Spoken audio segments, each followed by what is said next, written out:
Are we live? That's Public Enemy. You know Public Enemy? Are we live? Vaguely. Are we live? Vaguely. This time around, people, the revolution will not be televised. Step. We have you for your viewing pleasure, but nobody's watching yet, right? So I can just act ridiculous. Is anybody watching? I don't think they are. We have for you the big star of the Non Sequitur Show. Yeah, you thought it was Steve. It isn't. It's Kyle, the big star of the Non Sequitur Show. Kyle Curtis. Who Woo! Woo! who would think that that would be Steve? Would any Cirrus would probably think it was Steve. Cirrus would Good, go, no, it's Steve. It's the good, big star. good, We're not saying. Everybody else would be like, no, it's Kyle. good point. Everybody else would have it straight. Well put. Cirrus would get it wrong. Straight is not something that I do very well.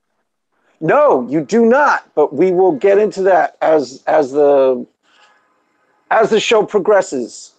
Eh, Introduce yourself. Everybody probably knows who you are, but tell us who you are. they probably don't. And if they don't, it's a good thing. It's good for their health, good for their blood pressure. If you do know who I am, then I'm the person responsible for massive face palming, angry flat earthers, pseudoscience aficionados. If you don't know what non sequitur is, just stay that way. Don't go anywhere near the channel. Don't even. You don't want to know because it's It's non awkward. sequitur. Okay, so the first thing I want to start with is I saw some of your comedy act. So you posted a link to it, I guess, on the non sequiturs. What's the deal with that? How'd that go? Start with that. Well, I was going through some of my old things on my own jump drives, and I found several of my very first early stand up comedy routines. And when I was in high school, I was the first. I was the first.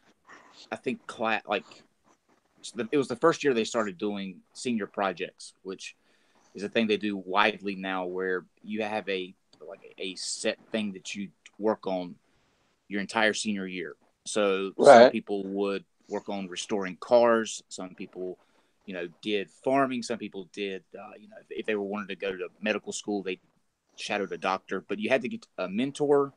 You had to have a presentation, or you had to produce something, and it was basically to you're learning a trade, or something that you were really interested in. And a lot of people did restoring cars. They would get an Yeah. old chipper and do that. Well, I Fireman, football player. yeah, yeah, exactly.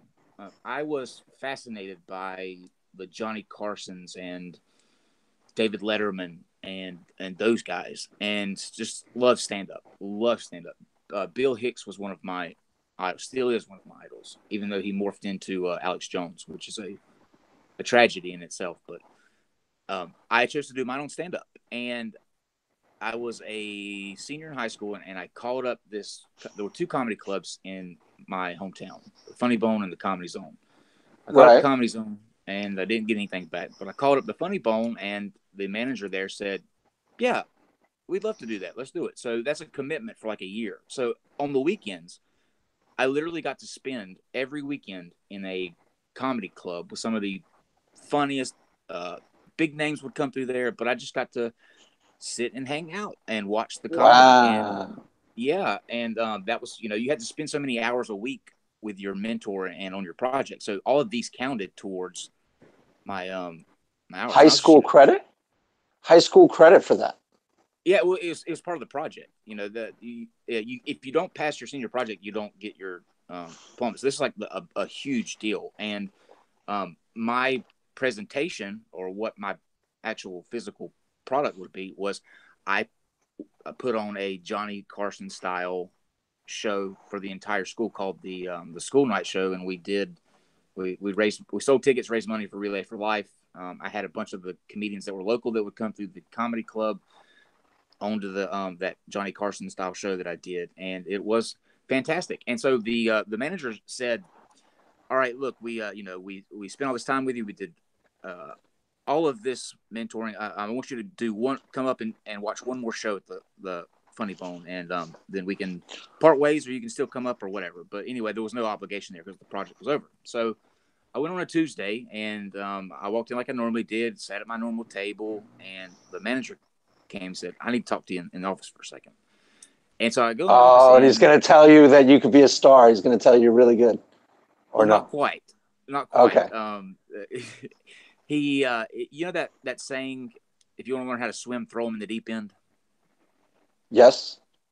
Well, he said, okay, you know all those hours that we spent up here together. Do you know all the tickets that I comped for you and your friends? All the green room meetings with those comedians, just naming off every perk that he had given me as part of this project. And I said, yeah. And he said, well, I'm going to need you to pay me back for that. And I said, what do you mean pay you back for that? And he said, okay, you got two options. All right.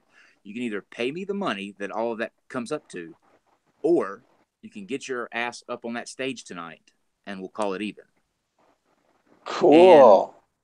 Did you yeah. freak out? Oh, yes. I was going crazy. I mean, that's probably the most nervous I've been in my entire life, because it's a packed house. I think there was 175 people there, and I've never been on a stand-up comedy stage before. That's a different, kind of element. Right. If you don't command that stage when you first get on there, then the audience will eat you alive. So I had a couple of jokes that Yeah, I'll bet. we had written for my show that I did at the high school, but it was geared more towards high school. Anyway, long story short, I went up there, I bombed, I ate it. It was terrible. I got no laughs. No one even Wow. clapped. No one even clapped whenever I got finished. I mean, that's just how bad I did. But it was the greatest feeling I had ever had in my life, and I was hooked. There's something about being on that stage and looking at everybody looking up at me, and me trying to figure out a way to connect with them and to manipulate their emotions in a way that they laughed. And there was just something about that I have had ever since. Okay, so let me tell you a little bit of my background in the same subject, and then I'll let you go further. I've done improv. I was actually kind of professional, not professional, but in the city. I was in an improv troupe for 2 years, 2.5 years. And my wife insists that she could be a stand-up comedian, and I kind of half believe her. She used to hang out in Catch a Rising Star way back when, and like she dated a bunch of now famous comedians at the time, and like hung out with them. Um, did you try to break into professional comedy after that? I Did you? Because I I saw an act. The act I saw looked like you were on a circuit, right? Or I was. for act. I wouldn't call it professional. What I did was, it's kind of similar to what the YouTube thing here. I saw that there were several clubs, like dance clubs, where I live in Greensboro, and Okay, so this is there this is in this is in your local area, right, yeah, South Carolina, right? North Carolina, North Carolina. and there's several big clubs that had the potential to pack out with an audience. I mean, they were it was a college town. There's like 8 colleges in Greensboro, and so you have that untapped resource, but only 2 comedy clubs. And so what I did was I approached the manager at Green Street, which was a dance club in downtown Greensboro, and I said, "Look, you guys aren't open on Wednesday nights. Why don't you let me rent the club, or you take a cut at the door, and we'll do a comedy night there." Oh, that's And cool. and so it took off. We called it sit down or stand up, and it was like for anybody that wanted to do like open mics, or you wanted to try it out, you would come and you get your time on stage, and we did it with like an elimination round. So the audience would vote, and the winners of that particular night would come back the next week and headline. So you really kind of got it built like a community around it. And so from there, I got approached by a couple comedy clubs and started. I did a very, very, very light tour up the East Coast, up and down the East Coast with the Funny Bone, the club that I did my Cool. project with. So yeah, it was a good time. There just came a point to where I started getting into the culinary field. Like I was really, really, really into being a chef, and I had to make a decision if I wanted Yeah, to like take a that. serious chef, right? Yeah, Because yeah, but my buddy did that, and it was like 67 hour weeks or something like that. Like right, it's a yeah, and real commitment. absolutely, and comedy's the same way. If you're going to be touring up and down all of these cities that you've never heard of, staying in hotel after sleazy hotel, and you've got to really want that life Yeah, to do it. absolutely. So I had to make the choice, and I What did. years? What years is this roughly? This would be from 2004 to I think my last like official stand up routine that I did um, was my farewell, what I called my farewell show. That was in 2011. Okay. So So this is just a curiosity question. So you've been to New York City then? I was just curious out for my own curiosity. Have you been to New York and do you like it? I do. Not necessarily I, as a comedy. I've been twice. I think the comedy there is it's more raw and see everybody has their own I guess style and the audience that they're trying to connect to. Obviously, with my accent, I can't blend in New York. You know what I'm saying? So there are Right. certain stories that are regional that people in the South will get me because I talk a lot about the stereotypes that go along with being in the South. I loved New York City as a whole. It just the comedy and me didn't really mesh well, and Yeah. that's because of the accent. You know. Right. Everyone's like, "Hey, Joey, listen to this freaking guy here." You kidding Yeah. me? Forget about it. Yeah. And that they've never, they act like they've never heard of sweet tea. I just think that's a tragedy. I mean, an absolute I don't think tragedy. that's an act. I've never heard of it either until it just came out of your mouth. I've never heard the words. I've never heard That's of it. outrageous. Sweet tea. You're a I Christian. bet You're you not there's a supposed to lie. lot. I don't think I was lying. I'm pretty sure I wasn't. So you didn't try to move out. You never got in your mind though to like move to California or New York and try and make it as a comedian. No. To me, it was more of a hobby that I took more serious than a standard hobby. I never had any dreams of like, or grandiose dreams that I was going to be some big time comedian. For me, it was more about the writing. There was something about sitting down. I had a ritual where I would sit down every night and I would just write whatever was in my head. Didn't matter if it was funny, if it was not funny. Whatever was in my head, I would put down on paper, and then I would go back and a couple weeks later read what I wrote that particular night and pull from that what became my jokes. And there was something cathartic about sitting down and just writing out in a stream of consciousness. So for me, it was more like a therapy, I guess. It's a good place to rant, especially like Right. Yeah. now. Well, Yeah. that's probably like, I mean, I don't know if you know Roseanne's original story, but she was like a housewife living in a trailer park. And she used to just, same thing you just said, late at night, she'd start writing just to keep her sanity. And, one thing led to another, and she started an act. I was going to Absolutely. ask you, Richard Pryor. Have you ever seen Richard Pryor? Have I ever seen Richard Pryor? Yes, absolutely. It's the best, right? Well, I don't know. I don't know, but how many. If people still, I'm sure you being into comedy, you probably still watch like George Carlin, Richard Pryor. But I Yes. don't know necessarily if I say that just out on Twitter randomly, nobody would say, "Oh yeah, he's my favorite." Oh Someone no, like no. Jon Stewart would tell you he's his favorite comedian. But The generation that's coming below us are we can get into that later, but they're ignorant idiots. I don't want to say that out loud. Did I say that out loud, Kyle? I didn't mean to say that no, out loud. Ignorant they're idiots. it's when I think of comedy, the first person that comes to my mind is George Carlin. To me, there is not a better, more just his cadence and his ability to write not only funny. Let's take the funny aside. His style is unmatched. Still to this day, Yeah, no he's one can brilliant. hold a candle to a George Carlin. Bill Hicks, of course. Jim Gaffigan, I think, is dead on. it's hard. The hardest thing for a comedian to do is work clean.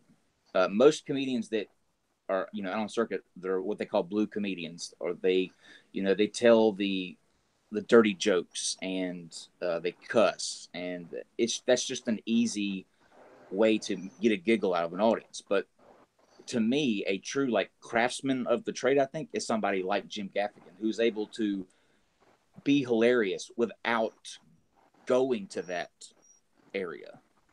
To me, Jim that's a sign. Gaffigan, Jim Gaffigan and Bill Hicks, I don't actually know.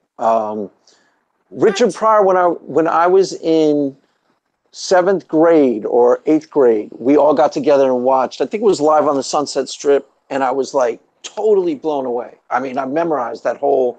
That was the years when Eddie Murphy too was on the scene and starting to become really famous. And his first two, what? Oh, my bad. I didn't mean to interrupt you there. The first 2 Eddie Murphy movies I thought were off the charts, brilliant. That's 48 Hours and Trading Places. Mm-hmm.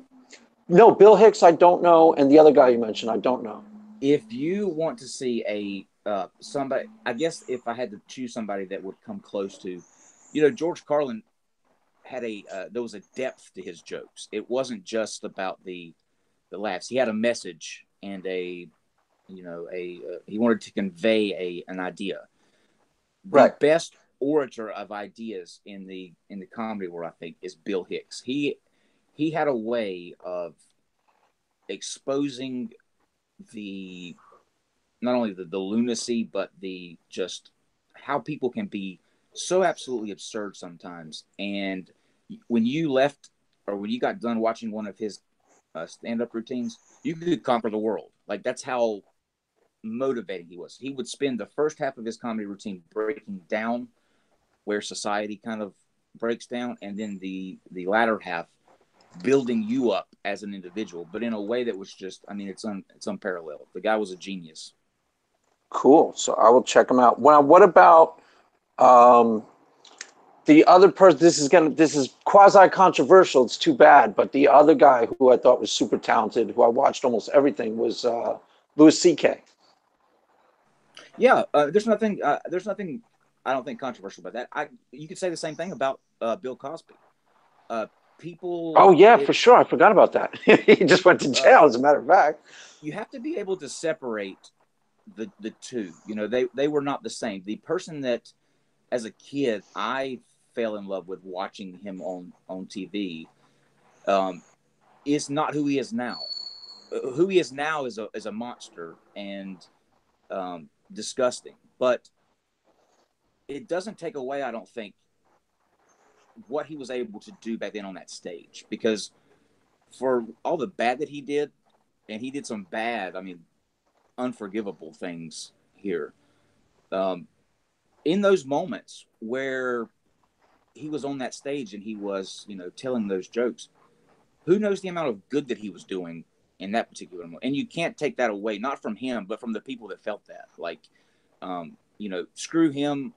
This has nothing to do with him being a good person, but it has to do with the connection or what he was able to kind of inspire in other people. You know what I mean? Does that make sense? Yeah, it makes total sense. Yeah, I don't necessarily think that what someone's personal life has to detract from the art that they produced. It's just in terms of conversation about him. You gotta tiptoe around it in today's culture, because it's just how things are. It's just how people are wired nowadays. Yeah, exactly. Like I said, he's a monster. And to be honest, I can't watch him the same today. I couldn't sit down and watch Bill Cosby and laugh knowing what I know now. However, I remember rolling back in the day to him because he was hilarious then. And that's a different Bill Cosby, though. That's not who he is now. And now he's just, it's sad. Right. It's really sad that people do that to themselves. Well, with Louis C.K., for example, there was a bit he used to do that was actually memorable, where he's talking about himself watching the female news reporter on TV getting all riled up, going like, say Libya, say Libya. Livia, say it again. And like watching it now, you're like, oh snap, that's a little too close to home Yeah, there, pal. You know, yeah. that's a little scary. It's a sad thing. I don't understand. Like you never can tell with people. I don't have that impulse that wants to drug women to sleep with them, or do just disgusting acts in front of them. So I'm not in either one of their heads. But to me, when you have that kind of command of people, because Louis C.K. could have been huge. I mean, like he could have been a legend, and to throw it Yeah, all away absolutely. for what? I mean, like now look at what he is. He's a joke. Instead of his jokes becoming legendary, he's now going to be a legend for being just a joke, and that's sad. Yeah, that is sad. Okay, so let's go to the heart of the matter. Um, you became an atheist somewhere down the line. Now you started out a Christian, right? Did I? I became an atheist. I think you did. Did you not? Well, maybe you didn't. Maybe Hold you're on. still Let me. working on it. You're like No, you're you're like right. No, Steve. you're You're right. still working it out. Oh, you No, you're did. right. Okay. I just checked my calendar. You're right. I did. So what happened? One day you're like, what? Nice young Christian man, apparently a little overweight. Yeah. Tell me, tell me, Yeah. tell me where it all began, Kyle. Where That's where did you actually go? Where did you start going wrong, and why? that's actually why I became an atheist, because I prayed for so long for God to make me skinny, and it finally just took the devil to do it. And I said, you know what, devil all the way now. How did the devil help you? Crack cocaine? The Cocaine, devil, what did the, absolute cocaine. No, I used did to. you? I was probably at my heaviest, 282, I believe. That's the heaviest I remember. And what it was from was because I went in high school. I played football and I wrestled. Okay. And then when I got to college, I wanted to join a fraternity, and so I spent every night, at a fraternity, and all of that beer and the food that you would get, because at 2:30 in the morning, cookout was just the greatest thing on the planet. Those of you living in the South will know exactly what I mean when I say cookout. Their milkshakes are incredible, and so that packed on the pounds. And before I knew it, the turning point for me was when I was walking. I had a dorm room up on the third floor of our dorm, and it was after class. It was like 6 o'clock in the afternoon, and it was in September, so it was hot. And walking up the steps, and I got halfway up there, and I could not move. Like I literally couldn't take another step, and I couldn't catch my breath. And so I went to the emergency room, and I had Wow. I had, in the course of me just being at college for 2 years, gained so much weight so quickly that it had developed a form of asthma in me. There was so much like pressure on my lungs that it wasn't used to for all those years. So you introduce all of this um, weight very quickly, and your lungs don't have time to kind of adjust with it. So I was now using inhaler every time I would walk upstairs. Inhaler every time I would walk too far across the campus. Inhaler. It was just pathetic. And I woke up one morning, and I was like, I am not using that damn inhaler for the rest of my life. It's just not going to happen. And so I, for the next 2 years, spent trying every diet thing you can imagine. I tried the Weight Watchers. I tried Atkins. Anything in the grocery store that had low fat and low carb. Uh, every men's health magazine that came out, I was doing it all, and nothing was working. Nothing. I would Wow. So what? lose, I would lose some weight So and get on the scale, and then the next week it would be right back again. So, what worked? yeah, what finally did it? I mean, you don't struggle with it now. It doesn't seem like, right? Prayer. No. I'm kidding. I No, learned. you're not gonna. I'm not that dumb. I'm pretty I, slow on the uptake, Kyle, but I'm not quite that dumb. I Prayer. eventually What a caught on Weisenheimer. Busting my chops. All right, go ahead. the simple solution for when I did this, what I'm about to tell you, the weight shed off. I mean, What? every day, every week, it was just coming off like nothing. And that is, I cut sugar completely out of my diet. I would eat all of the meat that I wanted. I didn't starve myself on anything that was like cheeses and steaks, chicken, fish. I would eat as much as I wanted in a day. And by me cutting out sugar, no drinks, no like white breads, nothing with that simple carbohydrate that breaks Simple down very carbs, quickly, right? right? Shoots your shoots your blood sugar up. It shed off, and uh, that's how I am today. I do deviate from my sugar now because I'm older, and now I just don't give a damn anymore. I'm not quite as in college you have to be a little bit more conscious because you're constantly surrounded by beautiful people, and Right. now I'm just surrounded by flat earthers, so there's not too many people to impress. So there's no reason to stay beautiful. But what about your fans, Kyle? I'm kidding. And as for you people listening, you hear that? If you chubbalubs out there, just cut the sugar out and you're good to go. It That's a good works. word, right, Kyle? It works. Hey, It's amazing, but it's if you just cut out the drinks that you drink, just try that, and you cannot do the sugar substitutes either. It's actually even worse than regular sugar because number one, it's made with chemicals. Number two, it still has the same effects on your glucose as regular sugar. So just drink water. I know it sucks. It's very plain and just there's not a lot of glamour to it. But if you want to lose weight, start there, and you will see the progress, and that progress will inspire you to start cutting out more things. And once you see that weight start to come off, that's all you're going to need. I promise you. And you get that feeling, and it's just it's a good thing, and it's better for your overall health. So just cut it out.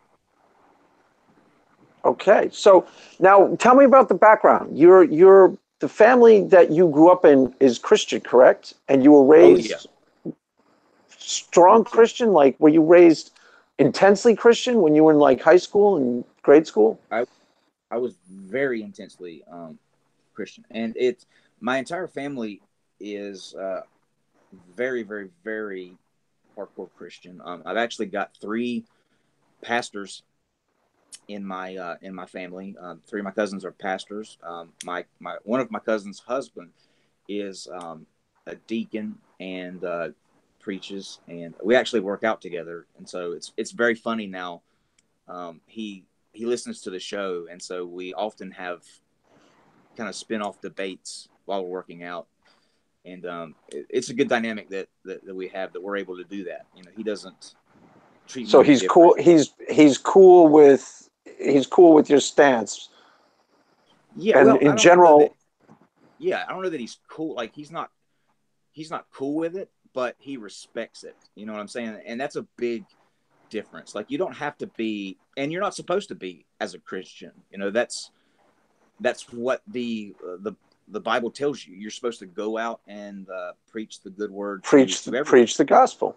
Right. So Yeah, actually, go out into all the I would actually world. be offended if he didn't try it, because that would mean he didn't want me to he, spend eternity with he him. didn't care. He Right. couldn't care less. Yeah. I don't hold that, Now, but he respects it. He doesn't try to like demean or treat me any differently because I don't believe the same thing that he does. And I think that's an important takeaway that some Christians could really learn from. That you don't have to like it, but you should respect it. now, where you grew up, is I don't actually know this. Is that considered the heart of the Bible Belt, or is it a Yes. really religious community? Yeah, it is considered. Okay, so what's that experience like? Tell me about that. Well, You were Christian in high school, right? And you were like a practicing Christian. You go to church on Sunday. yes, and You actually, didn't drink. You didn't smoke. That type of stuff, or no. I didn't drink anything until I went to college, and my in like up until my sophomore year in high school, my dad, my brother, my mom, we would all go to church on Sunday night, Wednesday, any kind of church functions, and meet up with the rest of my family because we all went to the same church. And Okay. In my sophomore year in high school, I didn't feel like I was getting enough from the church that I was going to. It was a smaller church. I had went to my friend Ben, who actually is a minister down in the southern part of North Carolina now. He's my best friend in high school, but his church had a rockin' youth group, and I just enjoyed myself there. So I actually Okay. broke away from my family's church and started going to his church. I joined his church because I felt like I was getting more out of it. And I actually got, me and him, what we would do, we got to where we would run youth night, which was Sunday nights. You know, if you're in the high school youth groups, we would go in fellowship hall, and we actually got to run those. We made things like we spent a week probably before this actually happened making a game called Who Wants to Be a Bible-Aire, and we set up podiums, and it was just like Who Wants to Be a Millionaire, but with Bible questions. And so those were some of the things that I would spend my afternoons doing, making either mock lessons or games like that to do for the youth night. So I was heavily immersed in the Bible, Church and all culture. things. What type of Right. what denomination was that? It was If you know. it was a Southern Baptist. Now my family goes to an independent Baptist, so I went from an independent to a Southern. And the difference between the two, if you're wondering, is if you've ever looked at a Southern Baptist and said, "I like it, but I need something more to the right, more conservative, more authoritarian," then an independent Baptist is exactly what you're looking for. The one that your family is a more hardcore, more conservative, Correct. wow, because Southern Baptist is famously like the hardcore conservative Oh, sect listen, of Christianity, right? there are two farther degrees right than the Southern Baptist. So you have the Southern Baptist, you have Independent Baptist, and then to the extreme far right is the Primitive Baptist. And anything with the word primitive in the in the name of your denomination, it's going to be like the old times. Like they call themselves primitive. They wear that with that moniker with a badge of honor. So your family of origin is where are they at now? Are they like your brother is gay, right? Or no? Yes, Do I yeah, have that right? And he lives yeah, in West Hollywood? absolutely. We both are actually. That's the interesting part. You're both gay. Now Right. okay, so how did you know you were gay then? Or Yes. were you kind of aware of it, and what I was happening? Was it a I struggle? was I was aware of it. It was probably the hardest thing that I've ever um, it's the hardest thing that I've ever had to go through, and I wouldn't wish it on anyone. And it this will make sense in a little bit, but the looking back, the pressure and the uh, judgment that I felt because of being from such a strict Christian sect uh, Right. caused so many things that would later come that that's why I have the attitude and why I do what I do now. Like I don't have an issue, just to put it out there, like you, like the kind of Christian that you are. If there were more like you, or if all of Christians were like you wouldn't have an issue with the atheist versus Christian thing. The constant back and forth. There wouldn't be a problem. Right. The Yeah, problem I comes kind of in. get that. Yeah, the problem comes in, especially with me, when people take the book and they try to apply it to other people's lives, other people that don't want it, and it's harmful. And I'll just explain why I say that it's harmful. I struggled with that on the inside. Now, as a Christian um, guy who was gay, obviously I could not tell anyone that. That would just be, that would be earth shattering. That would uproot everything within my family. It would splinter my friends. No one in the church would look at me the same. Um, that's just something that I couldn't do. So every day I'd wake up, get dressed for school, but I had to put on something extra that most people didn't in the morning, and that would be a mask. I would have to be someone else. I would have to the mannerisms, the interest in girls that I really didn't have any interest in. But you just have to portray that so that people don't ask any questions. It's tiring and it's exhausting, and it takes a lot out of you mentally. And I remember in college I met a girl, and she was a lot of fun. There wasn't anything like romantic because I didn't feel that for girls. But if I had to choose someone to spend the rest of my life with pretending, she would be the one. She Okay. was just a lot of fun, and so I asked her to marry me. And there were so many nights. Wow. Yeah, I was Wow. engaged. Were you I was were you engaged. were you sexual with her and everything was like Yeah, in order as far as you were concerned? yeah. And what were you I doing? mean, Fantasizing about like Schwarzenegger or something? Or it just wasn't an issue. I mean, How did that go I don't know down? how Was crude it you can. I don't know how crude you can get on your channel, but I mean, even gay people like boobs, Craig. That's just that's just a that just goes without saying. okay? But I was we were sexual. There were a lot of times where I spent a lot of time making excuses, like I'm tired from work, and it wasn't Wow. like Okay. it was a very far and few between thing. It was a horrible thing.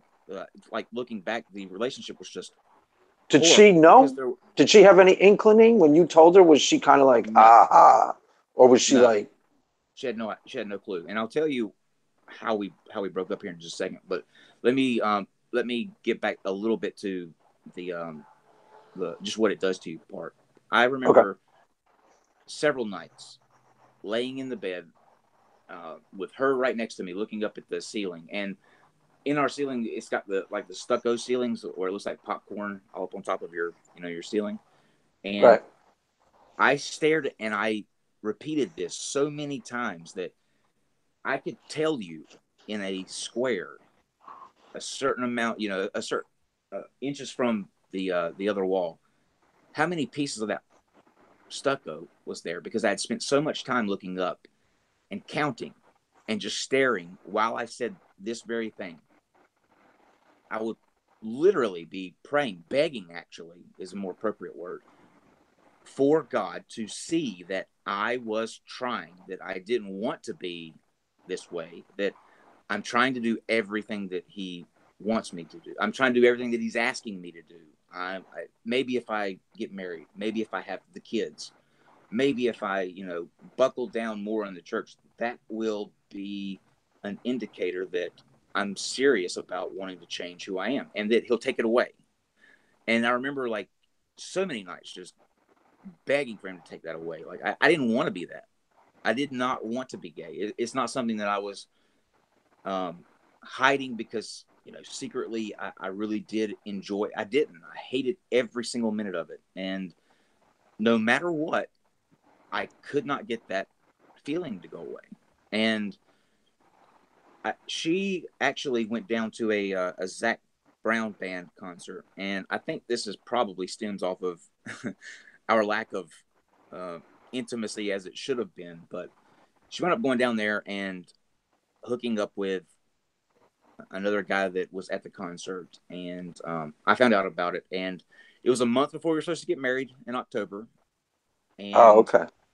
we had everything bought, purchase paid for, the reception, all of that, the cake, all of that was already purchased and all that. And I used that as my way out. I used that as I can't get past that. And it was probably a year later that she finally found out that I was gay. But kind of a cool looking back twist to the story. The guy that she cheated on me with, she's actually married with 2 kids, happily married, and so it worked out for her. And it worked out like it should have for her. Wow. Yeah. So And so, Okay, go ahead. I was just gonna say after that, I woke up one morning. It was a Saturday morning, and something was different. And I can't to this day put my finger on what it was, but I just remember thinking, I'm not doing it anymore. I am not suffering another day. I'm not going to hide who I am anymore. And like it was like an avalanche of things, because it was not too many weeks later that I was in a youth group at church, and we were closing down, and a couple of the guys were watching a video on YouTube, and just beside themselves, just absolutely beside themselves. And I walked over and looking, and it was the episode of Matt Dillahunty and Aaron Ra I was did. just gonna say Matt Dillahunty. Oh my God, that's Yeah. crazy. All Well, right, it go was ahead. actually Aaron Ra was the, and I'll get to that in a second, but it was Aaron Ra um, that I owe everything that, my That my spoke to Savior you. being That spoke to to you that. in that moment. Not only that moment, but more, and that's why it's I get accused of being a an Aaron Ra cheerleader, but Fanatic. I am. He woke, in my opinion, he woke me up to where I can like feel free and who I am, because it was the slavery thing. They were talking about slavery, and I remember watching that video with those other two guys in the fellowship hall and saying, "That's not in the Bible. He is making that up. It is nowhere in the Bible that he condoned slavery." And Matt spouted out a verse.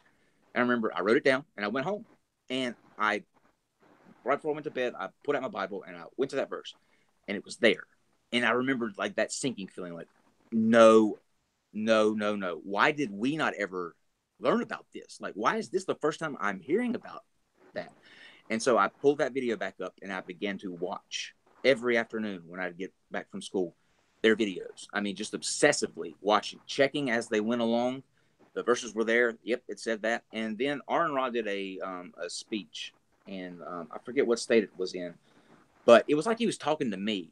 And he started out talking about the harm that certain religious people can do on people who are gay, and to make them feel this way. But it was just like he was talking to me. Like there was no audience there. It was Aaron Rod was in my living room, and he was telling me that you don't have to be that way anymore. Like you can be who you are. You can be free. You can live your life, and that's okay. There doesn't have to be anything more than that needs to be piled on top. And it was like a weight was lifted off of my chest, and uh, that was the last time I ever gave any type of God a thought, a serious How thought. old were you Anyway, at this point? How old were you? I was What 25, age is this? 25. Because you said school. You were still at college at this point. I had You came back taken from. no in when I went to become a chef, I was taking some culinary classes. You take a couple every couple of years to kind of brush up on things. It wasn't I was in college. It was a like an auxiliary course. But yeah, I was 25 years old. Because you're friends with him now, right? As far as I can tell, you're friends with Aaron Ra, correct? Oh yeah, absolutely. Yeah, that's what What about Matt? Are you friends with Matt Dillahunty a little bit, I or no? I talk to Matt Dillahunty every now and then. I don't know that he doesn't have the relationship that me and Arn do. Me and Arn talk, you know, Right. He sometimes comes every on the year show a maybe. lot, and he did a Right. bunch of stuff with Ken Hovind. He's kind of like he's a little bit higher up the food chain than some of the regulars, but he's kind of a regular, right? As far as Yeah, I he can is. tell, he seems. He is, and that's what's So surreal. that's pretty amazing. It's So like meeting your what? hero. How? Yeah, but you get to actually start. It'd be like if I started hanging out with like Robert De Niro. I started taking Yeah. and then Robert De Niro would come over and we'd get coffee. It's like the thing you fantasize about. I mean, I guess you were 25, but it's like the thing I fantasized about when I was like 15 with but I was Joe Strummer and like Robert De Niro and, Well, you you have to know, think about this too. You have to think about this with uh, there's a little bit of a actually there's a lot of a different. Like I understand what you're saying absolutely, and there are so many celebrities that I would love. Channing Tatum, of course, would be my number one. But this is somebody that is responsible for essentially freeing you from the prison you put yourself in. Like the amount of stress and the exhaustion and the going through the routines of hiding who you are takes such a toll on you, and to be able to bring that person that kind of woke you up from that onto a show that you do, he's coming onto a show that you're doing is just incredible. So I mean, like the guy's amazing. I had 40 subscribers when I first messaged him, and it was the first week we had started doing the show, and I said, you know what, I'm going to send him a message and let him know that number one, to thank him for what he did, and number two, to let him know that I know I'm a nobody with 40 subscribers, but I would love to talk to him sometime if he had the time. And it was 5 minutes from me sending that message to him sending me a message back that just said, "Give me a time, I'll be there." That was it. Cool. I mean, there was no kind of. He's a down to earth guy. He doesn't have a false sense of self. He knows that, or the things he talks about, he knows, and he wants to get them out there. And but that's not me being free from that point is just the real tip of the iceberg there, because what happened to me after that initial coming out is what led me to spend a year in prison. Because Oh, wow. Okay. right, What because what age? Keep me on the age. 25, because I like to get sure, a sense. sure, 25, I was 26, right? right 25, 26. I was 20. I was 27, getting ready to turn 28 when I went to finally went to prison. And for the 2 years prior to that, what happened was once I came out, once I said the words, "I'm gay and I'm atheist," okay, I Mhm. stopped being the Kyle that I had known all of my life. That Kyle was gone. Uh, that Kyle that had been with me for 25 years was poof, vanished in an What about instant. your family? How did they see you? Were you different to them? Was it like a different person, I or? was I was fortunate. It's very strange, but I'm one of those rare people that I was very fortunate that I didn't lose anyone. In fact, I got a lot more support than I ever thought that I would. I did. Nobody shunned me. Nobody treated me any differently. It's not something that we talk about. It's when we do Christmas or those things, everybody knows, but we just don't mention it. We don't make it an issue. Thankfully, I have a family that put me first and knows who I am, as a person, Right. and isn't willing to lose that. And for that, I give them, Well, I it's would think that's a. I mean, you say that, and I totally hear you, but I would think that that's a pretty like a normal. The responses where people say like their family disowned them because of X, Y, Z. I well, that can't is even the norm. imagine that. I know, but That's I the can't norm. even imagine that. My mother would never disown me no matter what. If I said I killed 6 people, she'd be like, "Oh dear, let's talk about it." She just Well, nothing. There's that's nothing the I way could it should do. be. Sure, that's the way it Exactly. should be. But That's unfortunately, normal to me. that's not the norm. Unfortunately, I mean, you're right. It should be, but it's not. So I didn't have to go through that. My struggle, and I don't think that I would have made it out of that. Honestly, I think that if that had been the case, if I'd have, if my family had have Shunned you. left me, I wouldn't. I would be dead, definitely. The Either by my own hands or the drugs. One of those two would have definitely taken me, and that's not lost on me one bit. But uh, I couldn't deal with the adjustment of being the real me, because everything that I had been, everything that I was rooted in the Christian straight Kyle, and he's gone.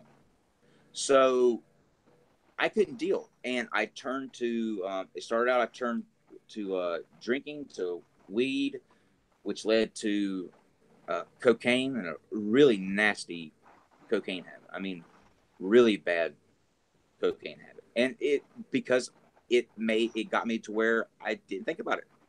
I didn't care. I was, I was existing, and that was fine with me. I didn't have those thoughts that were depressing or made me angry. It just took me to another place. I would clean, because anybody that's done cocaine knows what I mean. Like you get on a mission, and you're focused on that mission, and nothing else matters. Nothing else in the world matters, and I like that. And that Was it just snorting coke, and how were you yeah, paying for it? Did you start dealing? uh, Because it's I expensive. it is. That's what I did. That's eventually what led to me spending time in prison. Thankfully, I pled down to since it was my first thing. I pled down, so they didn't pop me with that. But yes, you get in that world, and eventually your habit is more more abundant than your funds. You have way more habit than you do money to pay for it. And I got sent to News Correctional Institution for a year, and it changed my life. I actually it's a weird thing, man. I wouldn't take back going to prison for anything, and that sounds strange, and it doesn't sound normal, but I learned how to be okay with me there in an environment that stereotypically you would think would be, well, it depends on what side of the coin you're on. Right before I went to prison, a couple of my really good friends said, "Oh, well, this is going to be like heaven for you, right? A gay guy going to prison. Oh, it's Okay, going to be guys. fantastic." Yeah. But also you get there's a stereotype that gay people get, all they're going to do is get beat up, and none of that could Big be time. farther from the truth. None of that could be farther from the truth. I actually had several people that I was in prison with once we were out, and so I keep in contact with some of them. A couple of them have said that the reason that I never got messed with. I never got, nobody ever harassed me. Nobody tried anything on me, and they said it's because from day one I came in with that attitude of, this is who I am. If you don't like me, then too bad. And Right. that's how I am now. And I wouldn't have been there. I wouldn't have gotten that if I didn't go to prison. But I left that place a lot better than I came in, and it's just a series of unfortunate and fortunate events that lead me here now, talking to you about the whole entire experience. So you turn into an atheist, and then the atheism frees you up to accept your gayness. Is that kind of how it went down? But then at the same time, you start getting heavily into drugs. Right. Um, Yes. and then going to prison is kind of like not necessarily a wake up call, but how would you say it? And kind of Oh, wake sounds up. like a wake up call, like Yes, sir. Wake up call would be it was a combination of things. It was the shock of the environment, because to this day I'll never forget. I'll never get the sound that gate made when it, or that cell gate first made with that first night when it clanked shut. I mean, that was just like soul yeah, I shattering. can imagine. So I'll never get that Because out. you were So it sentenced was, to what? You were sentenced to a year when that happened, or two yeah. years, or what? I was sentenced to 24 months. Good behavior, all that stuff. You work your time down. So for every, like, when you go and you work for 10 hours a day every day, you Right. get like so many hours off of your sentence. So I worked it down to where it wound up being a year. And it was a wake up call, but it was also the duration. Like if I would have just spent, even 4 weeks, let's say, in jail or prison, I would have gotten out and went straight back into what I was doing. But the fact that I had to get used to me for a year, and I had time to really sit and think, because there are moments in prison where that's all you can do. You can't do anything. You're stuck in a location for a set duration of time, and you cannot leave even if you wanted to. Like, you just cannot move from that. So you're forced to sit there and be with yourself and think. And over the course of that year, that's what I needed. I needed to be able to sit down with my own thoughts, hash out who I was, and the way that my worldview was now. And that length of time allowed me to get everything that I needed lined up, and then that gate opened, and I haven't looked back since. Okay, let me put. Can I pause this somehow? Because my wife is trying to reach me, and she tried Sure. 3 times. Okay, hold on. I'll be back in a sec.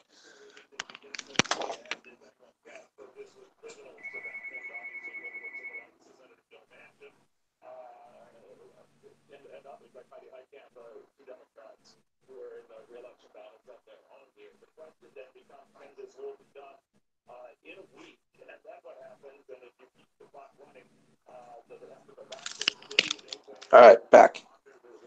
You there? Cool. Yeah.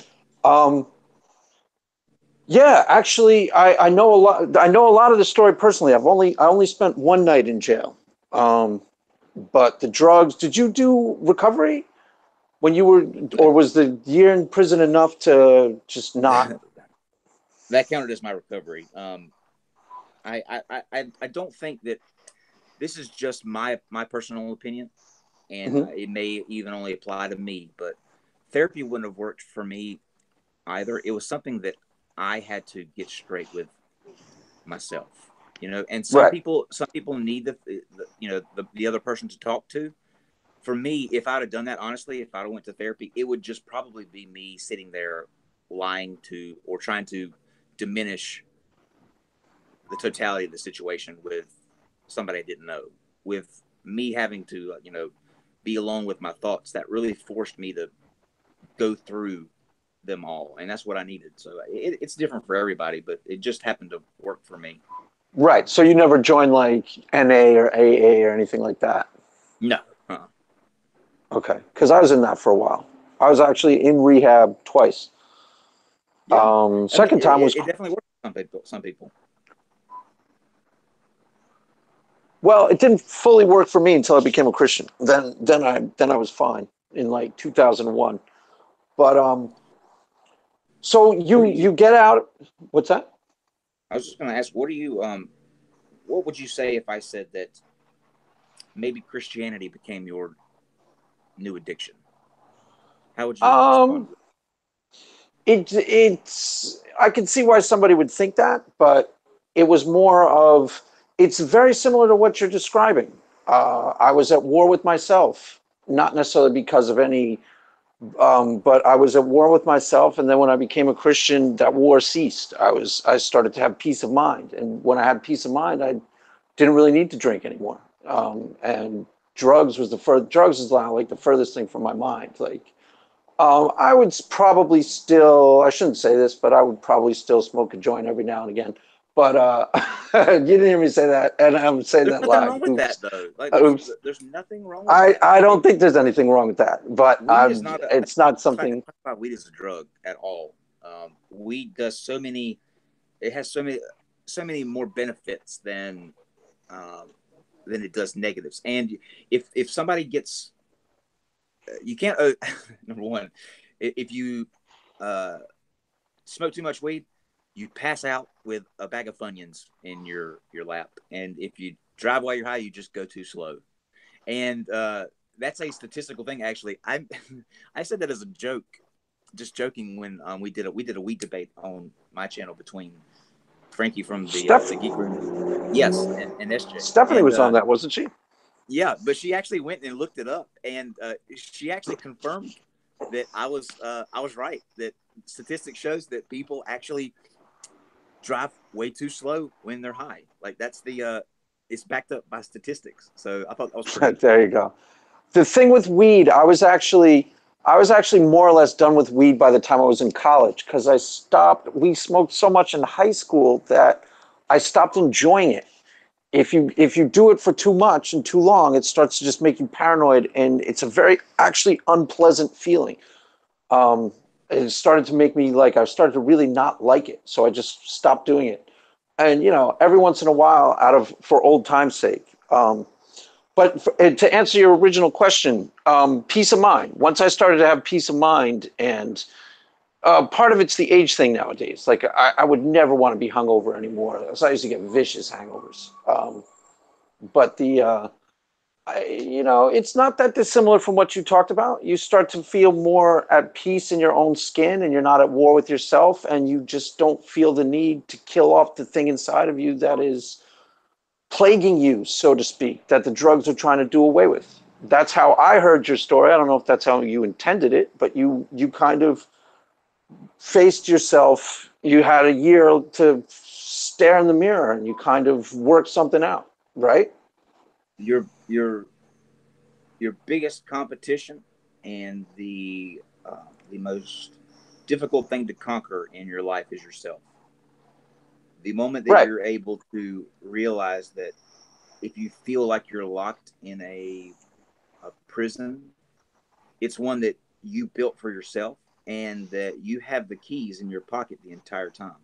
It's just, are you willing to reach into your pocket, take those keys, and let yourself out? Some people aren't. Some people get way too comfortable inside of that prison. And if religion gives you a peace of mind, I think that's great.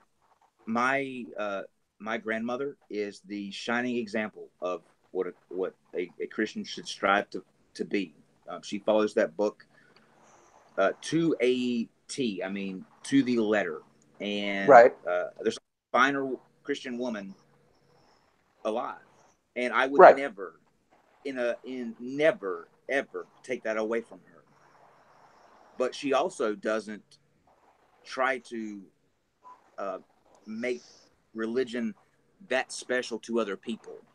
You know what I mean? Like it's her thing, and she enjoys it for herself. Where I take great offense is the notion that other people can take it and then try to apply it to other people's lives. Because if they knew or if they could feel for a day what I felt for 25 years, they'd never try it again. I guarantee you that it would never happen.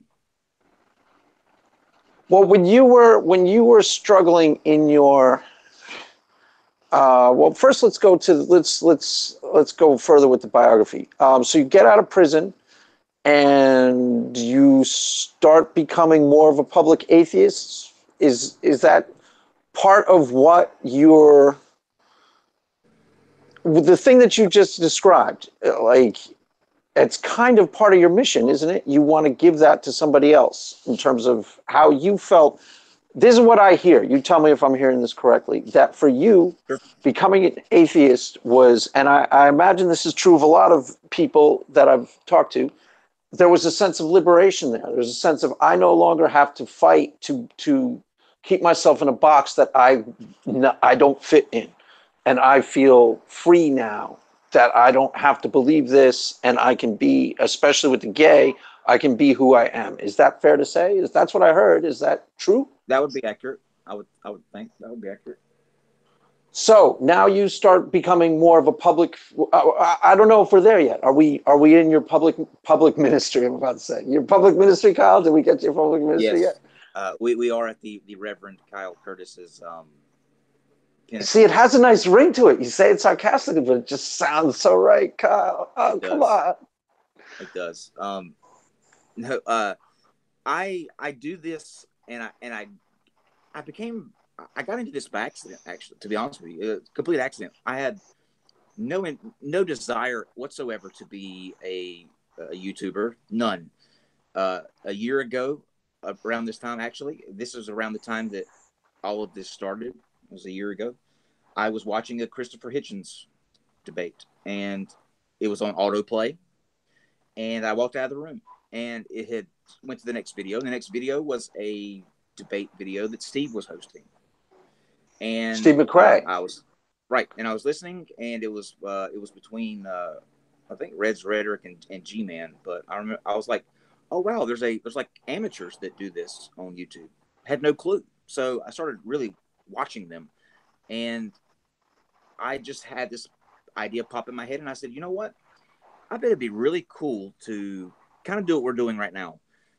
I wanted to do I wanted to get in touch with a couple of them, record a interview with them, and do kind of like VH1 used to do, behind the music, but with the debaters, just to see what led them to the side that they were on, and do that. I wanted to do a 4-episode podcast. That was it. I just wanted to do a really simple podcast, upload it to iTunes, and be done. It was a side project. That was it. I didn't even spend a lot of time thinking about it. And I contacted Steve. Steve was actually the first person that I interviewed. I interviewed G-Man. I interviewed Brett King. And I interviewed Alex Botten. And a lot of people out there will know those names, but they were like the old school, I guess, in the amateur debate world. And it was good. I'm waiting for the first year of our show, when we turn 1, to release those interviews. I've still got them, but talking to them really got me like, wow, we should go deeper into this, or we should have them come on and talk together, but in not a debate, a discussion. Because with the debates and the rigid format, all you're really doing is having one person come up and talk, the next person come up and talk. There's no interaction. There's no being able to take a statement and dive deeper right then. You have to wait for their 10 minutes to be done, and then that moment's lost. So I said, we should do maybe a discussion once a month. And Steve said, yeah, let's try it. Let's do it. So we booked two discussions between Red's Rhetoric and Nate Thomas, was a flat earther, and then Kent Hovind and Dr. Mays. And it took off from there. And now we literally are booked solid every day until the middle of November. And here we are. Wow, it's only been a year? Is that possible? Wow, that's the thing where Shannon threw me, because I consider Shannon Miss Atheist, and she's our first video was uploaded to YouTube on January the 27th. So we still have 3 more months to go before this is our 9th month being on.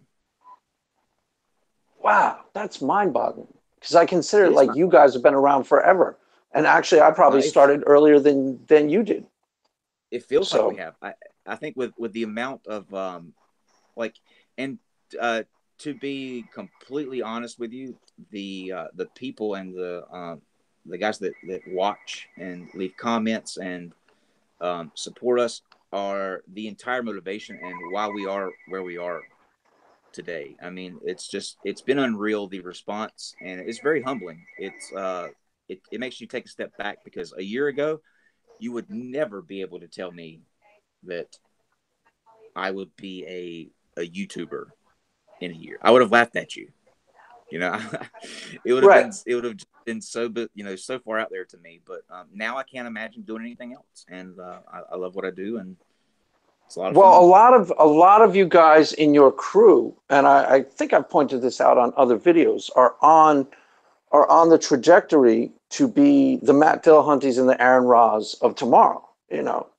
I forget who I originally theorized about that with, but that's really where a lot of this is heading. Most of the people who I've had on my show you turn around 2 years from now, and they're going to be the well-known atheists about town.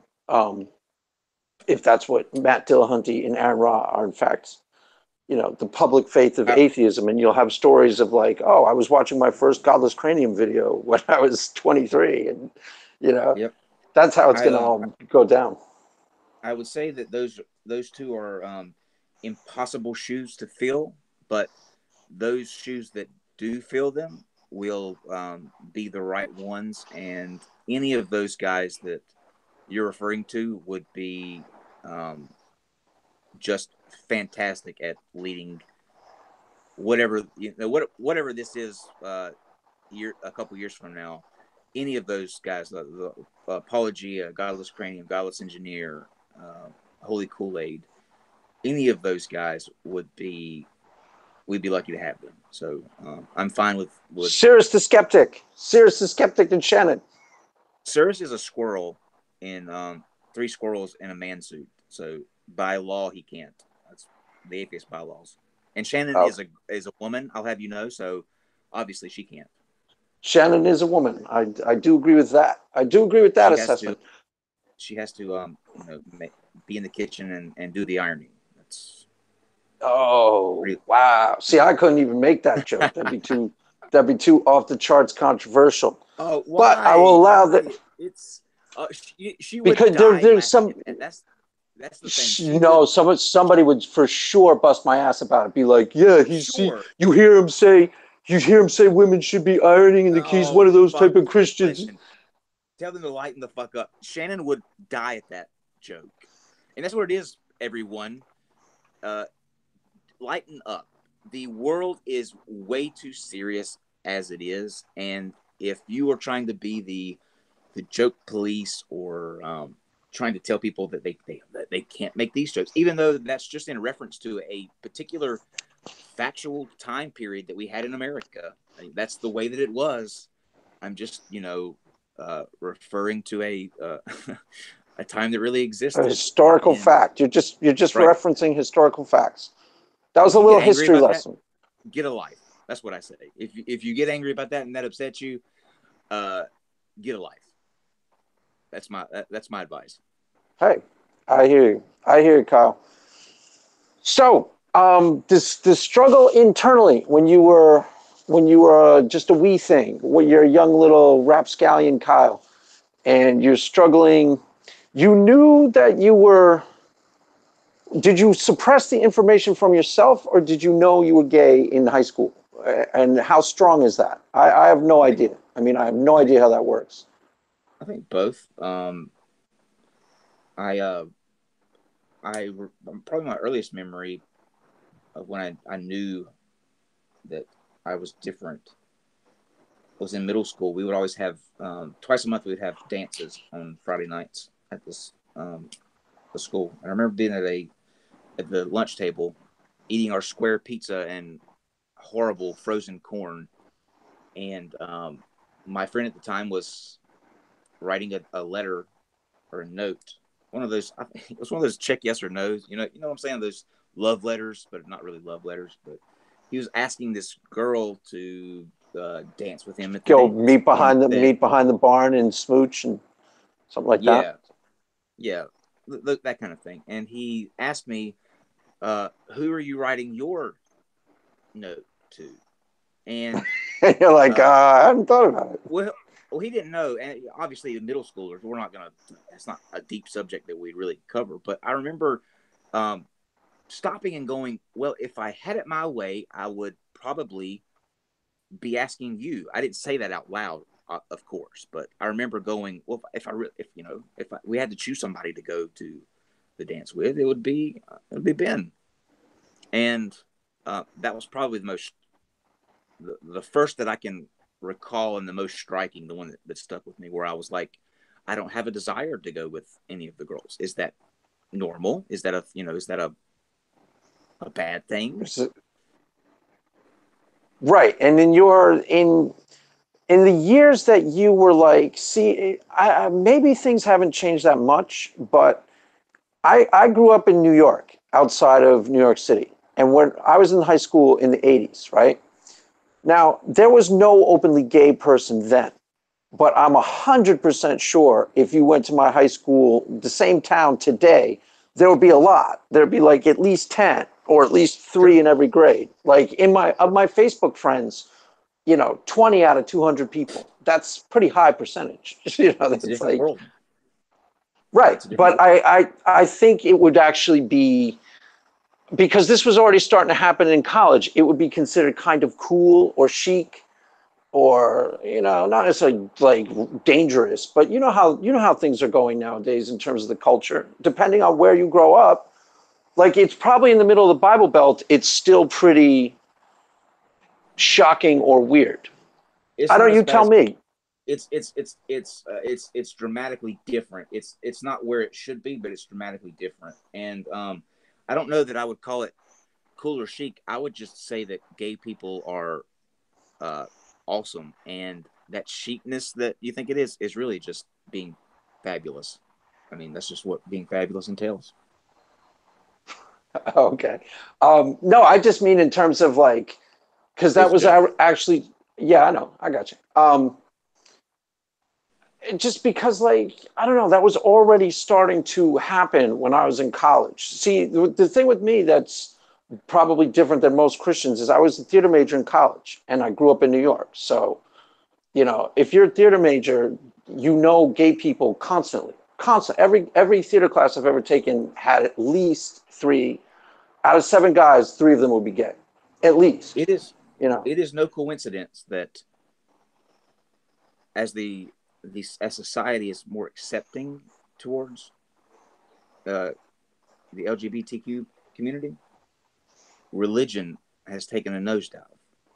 They're correlated, and for a very good reason. And the reason is because of what you just said. Everyone now that has friends has a gay friend. I will guarantee you that. Now, yes, there will be some people that don't, but we all know them now. We are out. We're not hiding anymore, and that forces people to make a choice, whether it be consciously or subconsciously, that you either have to be willing to shun this person, this person that you either love or you love as a friend. They've been there for you the entire time, or take a step back from the thing that's telling you to shun that person. And overwhelmingly, society as a whole has chosen that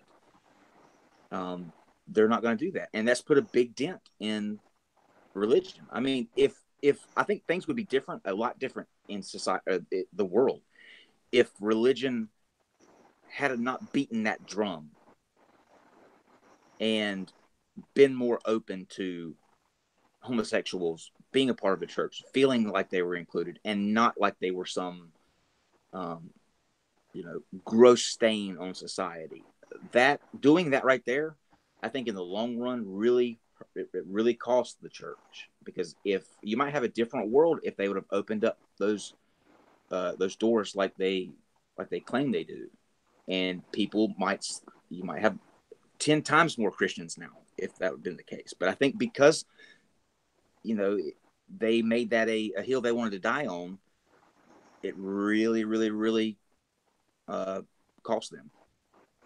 Well, they made it a hill they want to die on. That's probably. I think what you're saying is, because it wasn't just someone who was gay like you. It was, then there was three people probably who grew up Christian, like maybe someone like Dan or something, who who couldn't take the church's attitude on gay people because they knew gay people. So it's not that they necessarily would have chosen.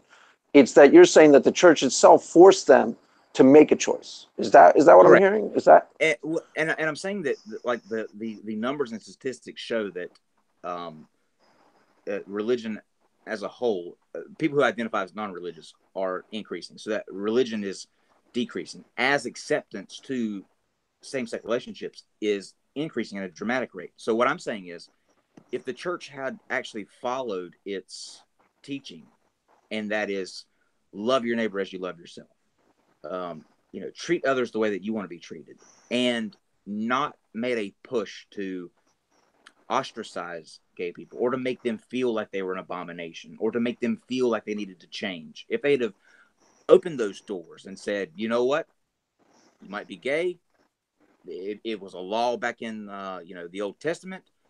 just like wearing mixed linen and eating shrimp. There's no difference. You can still eat shrimp now. You can still wear mixed linens now. So there's no reason why you shouldn't be able to fall in love with whoever you want to. I think that the religiosity in America would be stable, if not increasing, because families are tied to churches, and who doesn't want to still be included in that community?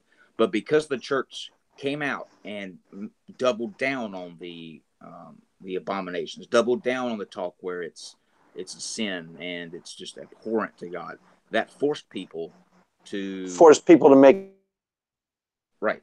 Because a lot of what you're, if I'm hearing you correctly, and I think there's a lot of truth in what you're saying, that as it plays out in the general population, not that many people have a dog in the fight one way or the other.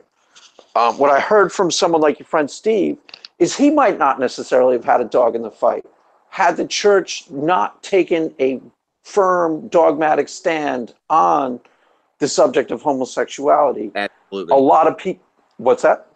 Absolutely.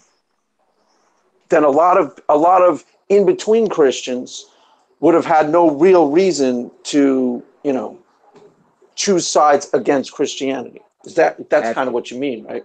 They don't. There's a preacher. There's an African American preacher that I think his name's D. I cannot remember for the life of me, but he's on YouTube. If you Google, I believe it's African American preacher preaches about being gay from the pulpit. This is a Southern black pastor in front of his congregation, getting up there and just letting loose, kind of what I just said. About the hypocrisy and what it's done to the church by their decision on how to handle that. And he says everything just perfectly. I mean, just perfectly about why the situation with people in religion is in the shape that it's in today. And that's because we pick and choose which rules we want to follow based on which ones make us comfortable. Same-sex relationships made the elders back there, for whatever reason, uncomfortable. So they decided that was going to be an all or nothing for them. And for a long time, it was the dominant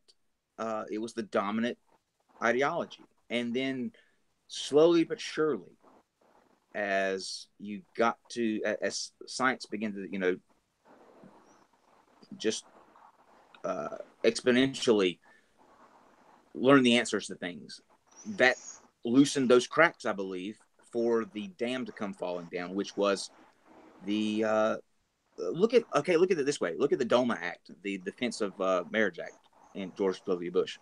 It wasn't 6 years later that when the DOMA was passed, it was by like a 55% margin. Like 55% of the country voted to keep marriage between a man and a woman. I believe the number was 55%, if I'm not mistaken. Within 6 years, that number had not only flipped, but it increased. And why is that? Well, that's because of the popular culture. A lot of people have pointed this out, and I think this is really astute, that conservatives have won political battles, and they've doubled down on, the reason why the religious right grew is because the politics behind it, and they got good at the localized politics. But the people on the left and people who would want to make more tolerant attitudes towards homosexuality control the culture. They're Hollywood, they control what we watch, and what movies we go to. And that's really what makes the difference, because you put in, it's like if you saw 13 Reasons Why, the tough guy is gay. You're like, what? Come on. Sure. It starts to get a little bit too obvious. You're trying to win an argument by strategic placing, but it's why it happened. It changed attitudes dramatically. I think it was definitely a big part of that. But my point to that is, look what's happened since then. The world hasn't ended. In fact, in many ways, it's gotten better. Doesn't it feel better to be more tolerant and to know that people can really be who they are without it crumbling the fabric of society, like was preached for so many years. I mean, it's just it's a thing that never needed to be, like slavery or discrimination, segregation.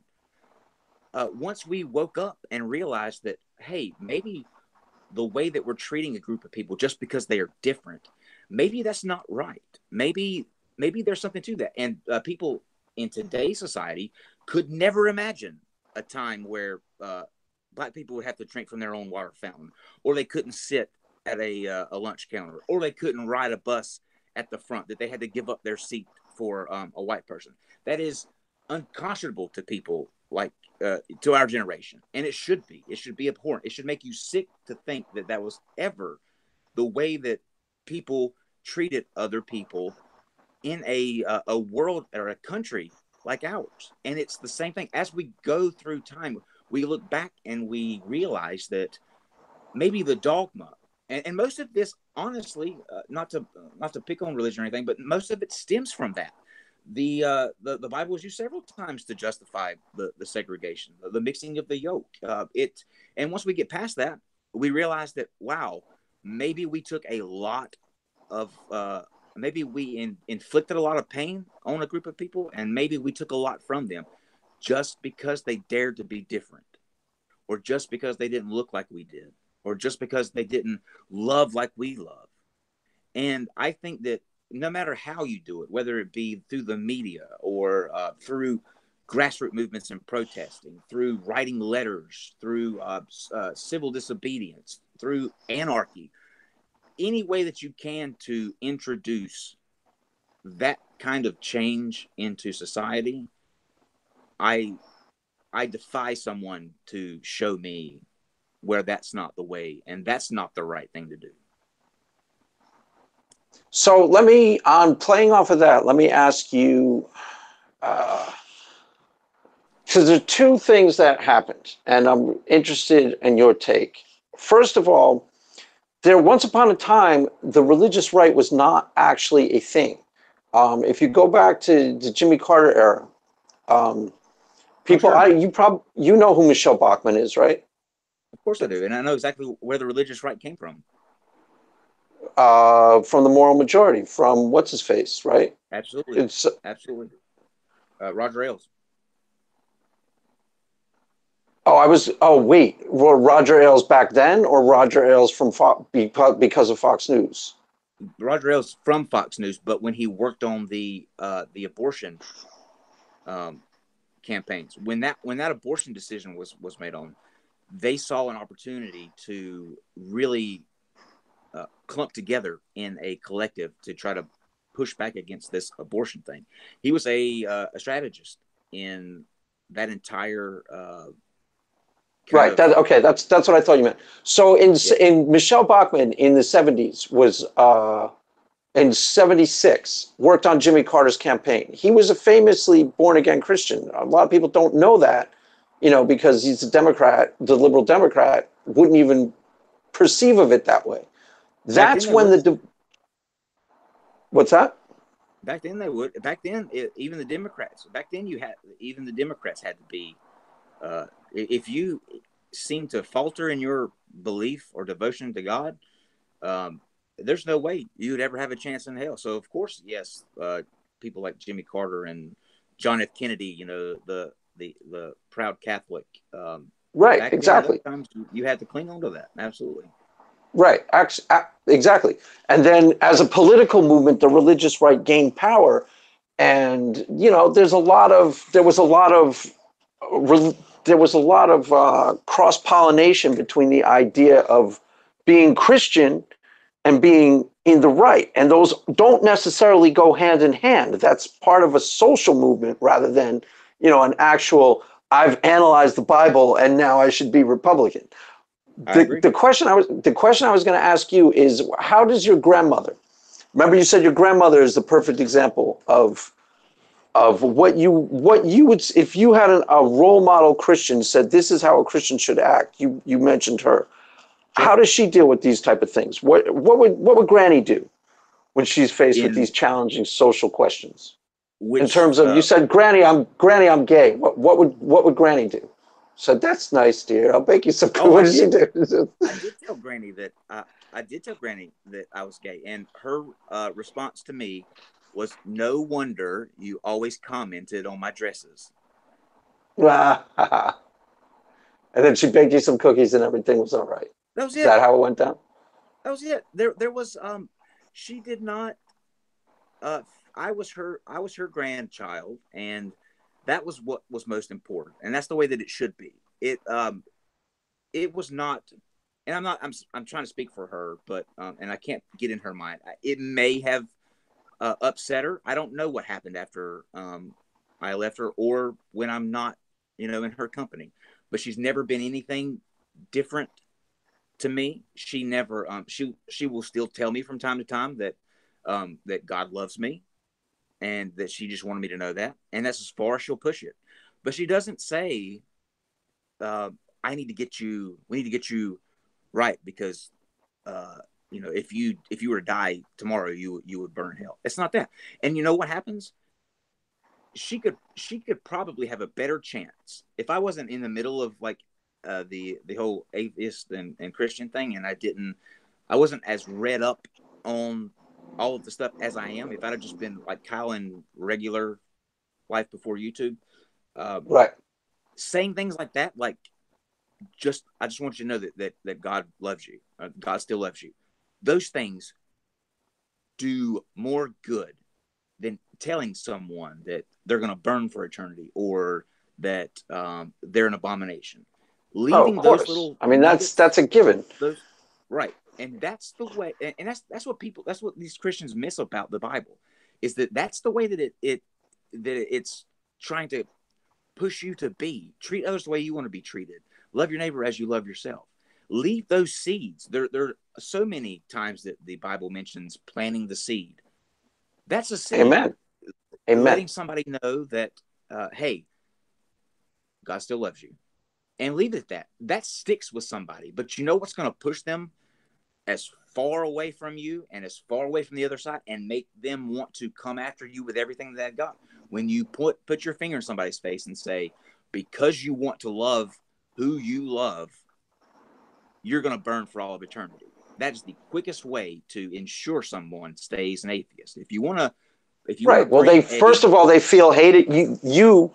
You feel hated by that person, and that's not. You don't feel like, oh, that person doesn't like me at all, and they want nothing to do with me. So you're not going to listen to them. You're going to totally tune them out. But go ahead. yeah, it just doesn't make it, just the logic aspect of it doesn't make sense to me. There's a worn out cliche saying that you attract more. Uh, what is it? You attract more bees with honey Flies than with venom. honey. Yeah, Yeah, more bees with honey. and it is dead on. And I wish, if Christians really care for the souls of people like they say they do, then they should probably start talking to the soul and stop yelling at the sin, or what they deem to be the sin. The moment that you do that is the moment that, if you have any chance, is the moment that you're going to be able to break through to that person. Because degrading them and telling them that just because they want to be who they are, that makes them lower or not worthy, or anything like that, is just disgraceful. And let me say this in kind of closing, because I do have to get ready for my show here in just a little bit. But if it were me, and if I'm wrong, and I die, and it turns out that there is the God of the Bible, the Christian God, and it turns out that he is exactly what those bigoted Christians, I call them, are. Those ones that throw that kind of fury and fire in your face. Then I don't think that's a God worth worshiping for all of eternity. I don't think that any grand architect that would take the time to create life in a way that he did, so so detailed, so I mean, just every last thing planned out that wound up in the perfect set of circumstances to allow for life on this planet. If he went through all this time, if he went through all of these years watching and at times intervening and at times letting those painful things come around, I don't see that kind of creator that would throw such a large portion of his creations, more than three quarters. If the Christian God is the one that's correct, that means all the other ones are wrong. That means that three quarters of the things that he made by hand and that he knew by name, and he knew the hairs on their heads, he is going to burn alive those creations, three quarters of them, for eternity. It is unconscionable for me to accept that is the case.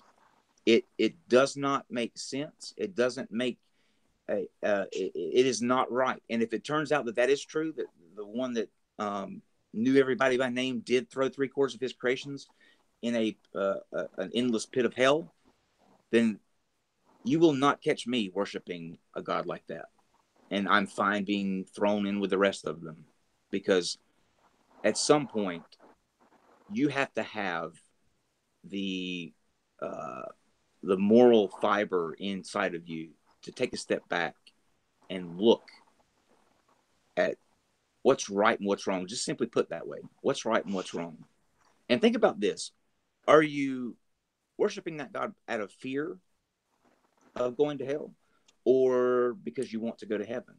If those things were taken off the table and you just cease to exist when you die, would you still love God the same? That's the question that I always ask Christians. If the punishment and the reward were taken off the table, what would your relationship be like with God? I guarantee you, for the majority, it would be radically different. Possibly. The thing I will say about the first part of what you said is you're supposed to be an ambassador for Christ. An ambassador does not pick the boniest thorn of contention between you and someone who is not a Christian and start throwing it in their face. So that's not actually good stewardship. It's not actually trying to, or what a good ambassador does is take the parts that you both agree on. You know, the parts that you're both like, yes, we both think the same thing. And then you work from there. You don't take the part where the person is the furthest away and you go, you're going to burn in hell for that. That's just not, it's not wise. That's why I said if more Christians were like you, there would not be an atheist versus theist thing. It would just be those who believed and those who just didn't have a belief, and you'd have these. Well, but you also put your finger on the role of the Christian. You at least got enough evangelical training, is to plant seeds. It's not for you to come on my show and me to convince you that Jesus is real in the context of my show. That isn't how it works. And the best case scenario for me, if evangelizing is my goal, let's just say, I'm not sure that's what it is for this show, but let's just say it was. It's just to plant seeds. It's just to, the best seed in this situation would be just to listen to somebody. So you go, okay, Christians can listen. Christians can listen without. Well, this is the way that it should be. And that's why I'm glad you're doing this. Like, you should be able to have these deep conversations between people who have radically different ideologies, and it not be about winning one to the other side. It just being about a conversation on why the other takes the position that they do. Like, this is should not be a contest, should not be keeping score. This is just the conversation. And if more people were able to have these kind of conversations, there wouldn't be the turmoil that you have in every situation across the globe.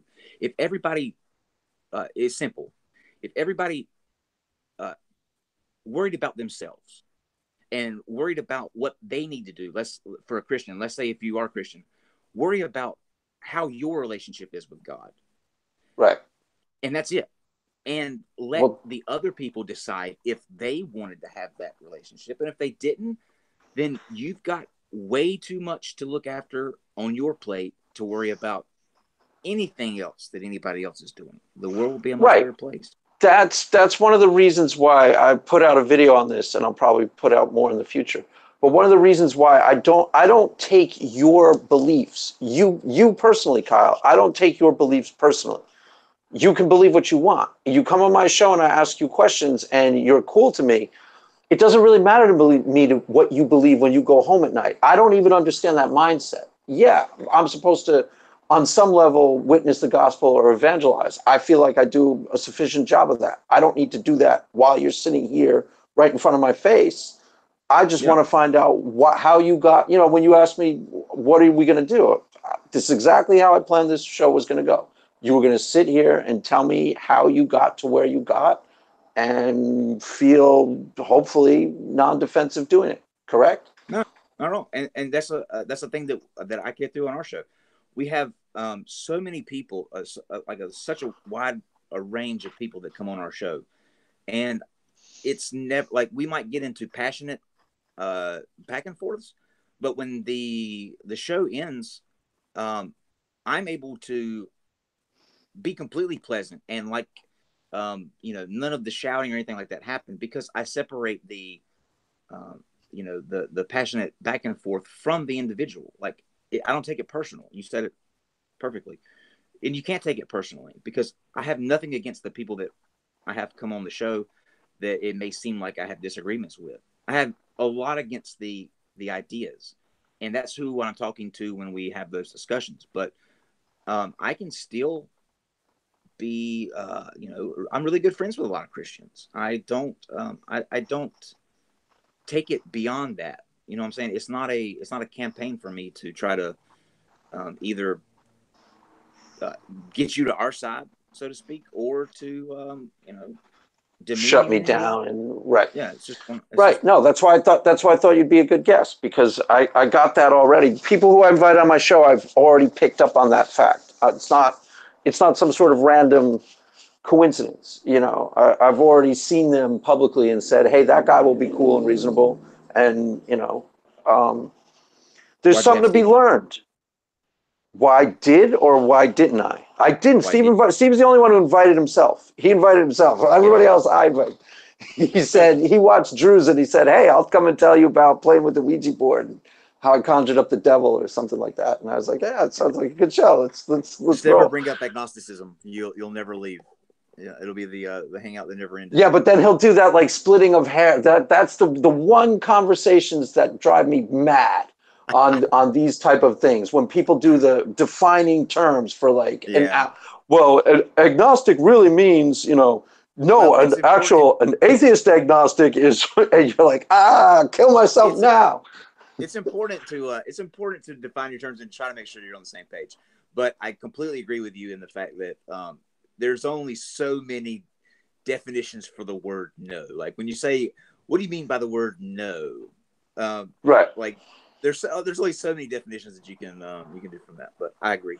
But yeah, man, this has been excellent. I hate that I have to kind of dive out, but we've got it's been 2.5 hours at least. So this is exactly how I thought it was going to go, Kyle. And as I said to Sirius, the door's open anytime you want to come in and chat, run your little head off about whatever, how terrible the world is. Feel free. Shoot me a DM and we'll set something up. The world, let me end on this. The world, everyone, is not terrible or bad. And people at their very core, for the most part, are good.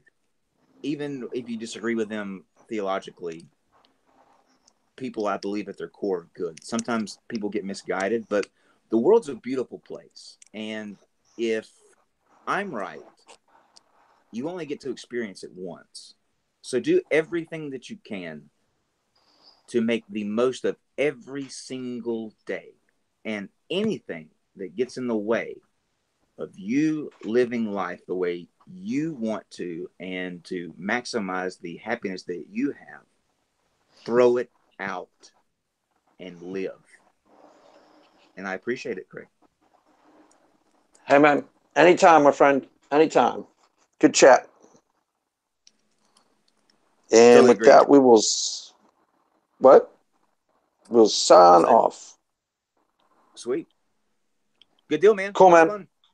Yeah, let me go kill the mic. Hold on. Yeah, it was great. Good deal.